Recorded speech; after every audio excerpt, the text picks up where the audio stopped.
or good morning or evening, whatever time you're watching it. Welcome to Children's Church via technology. Yes, we're still doing it through technology, but the way things are going, it might not be too terribly long again before we're going to be able to be back in our churches.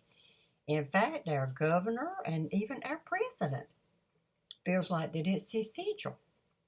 So we're still going to have to think smart and practice safe distancing, and I hope you're still doing that. Wearing your mask when you have to be out or anything, and that all of you are really trying to do this to where we can all be safe and not get sick with that bad virus. And the way that they're talking, things seem to be getting better, and I'm sure hoping and praying that they do. But in the meantime, we just got to be patient, don't we? Well, and I hope you've had a good week. Well, tomorrow is a special day. It's Memorial Day. Do you know what it is? You know what Memorial Day is? Okay. No, it's not the 4th of July. I know you're seeing the flag and all, but it's Memorial Day. It's a federal holiday in the United States for honoring and mourning the military personnel who have died while serving the United States Armed Forces. It could be the Army, the Navy, it could be the Marines, it could be the Air Force, the Coast Guard, just any of the armed forces, whatever they did, whatever way they did to serve our country. And we know, unfortunately, that some of them sacrificed their lives for us to be able to have our freedom. And I'm so thankful for them. And this Memorial Day was established way back May the 30th in 1868. And it stayed like that for a long, long time, right on until 1970. Then it changed to where it would fall the last Monday in May. So from that point on, from 1970, that's when it started, that it would be on the last Monday in May. So we still have Memorial Day, and it's a long weekend. And once again, they've opened up, as they call it, the beaches and what have you. There's going to be a lot of people trying to get out and going to the beach and going to anywhere, maybe going out in a boat. But I hope and pray that all of you are safe, be safe, and do exactly what we're supposed to do, because we don't want them to have to start saying they're going to have to shut us down again. And like I said, we're in that phase 2, and they're improving. But we know that God is still in control, and He's watching over us all the time. And God is so amazing and so good. Well, as we begin today, let's kind of recap Noah and his family. Last week, we finished up with Noah, how all the flood had stopped, and the ground everything was bright, and things were growing, and Noah planted this vineyard, and what he became was a husbandman, as we said. And when he picked some of those grapes, that's what he did with it, and we found out that he ended up getting drunk. But that was part of it. That was in the Bible. And the other part of that story, like I said, the end of it, we're going to let Preacher B explain. Preacher, our preacher boy, as we call him sometimes, as in Pastor Ken, we're going to let him explain some of that to us later on. Well, many years have passed, and many generations have started. Way back in Genesis, Adam was like the first generation. He was like number 1. So generation after generation after generation, we're down to like generation number 10. Well, this got me to thinking, and I would like for us to start studying some other interesting people in the Old Testament, and we wouldn't want to leave some pretty important folks out of it. that had a lot to do with fulfilling God's Word. So let's plan to stay in the New Testament for a little while longer. Old Testament. Forgotten already. Old Testament. Well, you know what a Hall of Fame is? It honors a person that's known for doing something really important and did accomplished a lot in their life. It could be sports, or it could be music. It could be in all kinds of things. And it could be even somebody, a religious leader. So you can do a lot of stuff and end up being real, real important and end up being in that what they call a Hall of Fame. Well, we're going to make our own Bible Hall of Fame. And the ones that we're studying about, we can start out like when we first start here, we can put, okay, like Noah was number 1. He was number 1 in the Hall of Fame. And then today, the person that will be number 2 in our Hall of Fame is going to be pretty interesting too. We're going to go on into Genesis 37. So remember we talked about the very beginning. In the beginning, God created heaven and the earth. And then went like this chapter 6 and 11. But now we're going all the way over to Genesis 37.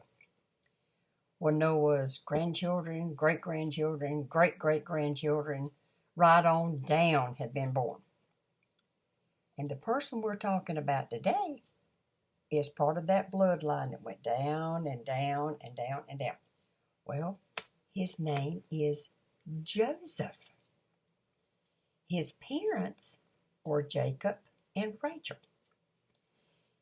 Jacob had other sons by other wives, but only Joseph and Benjamin belonged to him and Rachel.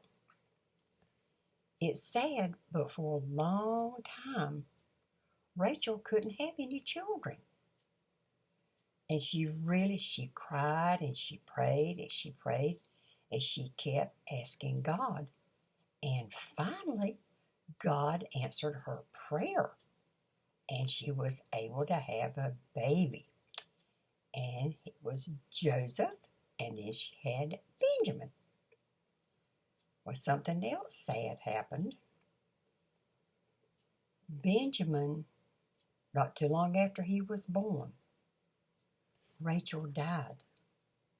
Well, that left Jacob with 12 boys. Yes, 12 boys. 2 of the boys were very special to Jacob, and he loved them the most. Well, Joseph and Benjamin, it even says in Genesis 37:3, Jacob loved Joseph more than any of his other children because Joseph had been born to him in his old age. Well, I looked it up.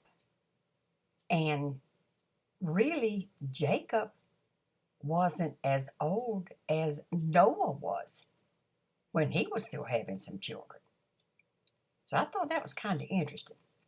So we're going to find out. There's been some controversy as to how old that it was, but I looked up tried to do a lot of background checking. And most people said that he was like 77 when he was born. But I don't want to quote it for sure until I do some more studying. And like I said, we'll ask Pastor Kim. Well, to show you how much that he loved Joseph, he made Joseph a beautiful coat that had many colors. This was a special gift made just for Joseph, a beautiful robe. And the Bible tells us that Joseph was only 17 years old when this took place. Well, having all those brothers, and those brothers seeing that their dad loved Joseph more, or how special that he was, they felt left out, and they started getting really jealous. In fact, they were so jealous that they actually began to start hating Joseph. But you know, there was something special about Joseph, though. Joseph could interpret dreams. Have you ever had dreams that you just didn't know exactly what they were, what they meant? I know I have, and some of them's been sort of strange, and I didn't understand them at all. But Joseph's dreams were pretty amazing because God was helping him understand all the dreams and able to interpret dreams for others. And we'll find out about that more later on. I'm going to show you a picture of his coat and a little poem that goes with it. Also a picture of his brothers. But today, we're just going to read part of that poem. And then as our story continues, I'll keep reading a little bit more of the poem each time as we go along, and you'll understand it more. Okay. Whew. Wow. That's a colorful coat, all right. Joseph's coat. Joseph was a shepherd boy whose wonderful dreams brought him great joy. Joseph's father was his favorite one. Joseph's father loved his son. Young Joseph was his favorite one. He gave to Joseph a coat so bright, it shimmered with colors that danced in the light. Alrighty, now, oh my goodness. I hope you can see that. Joseph and his brothers. Talk about bullying. They were really ugly to Joseph there in that picture, wasn't it? Bullying way back in biblical days. All right, now back to Joseph. Joseph's brothers were jealous because it showed that, like I said, he was his father's favorite son. Well, a few days later, after the coat, Joseph's father said to him, "Your brothers are out tending the sheep, and I want you to go out and check on them and make sure that they're okay." So Joseph did what his father told him. But when his brothers saw him coming, even then they had made plans to kill him. How horrible that was. Jealousy can lead to terrible sins. And they were breaking more than just one of the 10 Commandments. Well, in the meantime, Joseph had had a dream. And when he got to his brothers, he said, listen to this dream I had. We were binding sheaves of grain out in the field, when suddenly my sheaf just rose up, stood upright, but your sheaves gathered around mine and bowed down to it. Then his brother said to him, "Do you really intend to reign over us? You think you're going to actually rule us?" Well, they hated him even more because of his dream and what he had said. I know they were mad, but why in the world would they plot to kill him? I'm sure that they had been thinking about it for a while too, because they had even started planning and thinking about how they were going to go about it. They said, let's kill him and throw him into a pit or something like a well and say that he was eaten by a wild animal. Poor Joseph. His own brothers had turned against him. And children, not only that this bad sin, as we've said so many times before, one sin leads to another sin. So not only were they committing all this horrible stuff in their hearts on what they were going to do, now they were even telling a lie about it. So they're really in bad in a bad way right now. So right now is a good place to stop for today. And next Sunday, we'll continue with Joseph and find out what his brothers are going to do next. And we're going to find out that there's a lot of interesting stuff about Joseph and this story, and how, again, that it can help us in our daily walk of life, but anything in the Bible can. So until next week, let's go ahead and pray. Dear God, I thank you for your many blessings on us this week, and I thank you that things seem to be getting better. Please be with all of our families, keep them well and safe. Help us to be patient and wait on you, God, and seek your direction for our lives. Thank you for our Bibles and being able to study your word so we can share it with others. And all of God's children said, I love you, Jesus. Bye-bye for now. Take care of each other and love each other.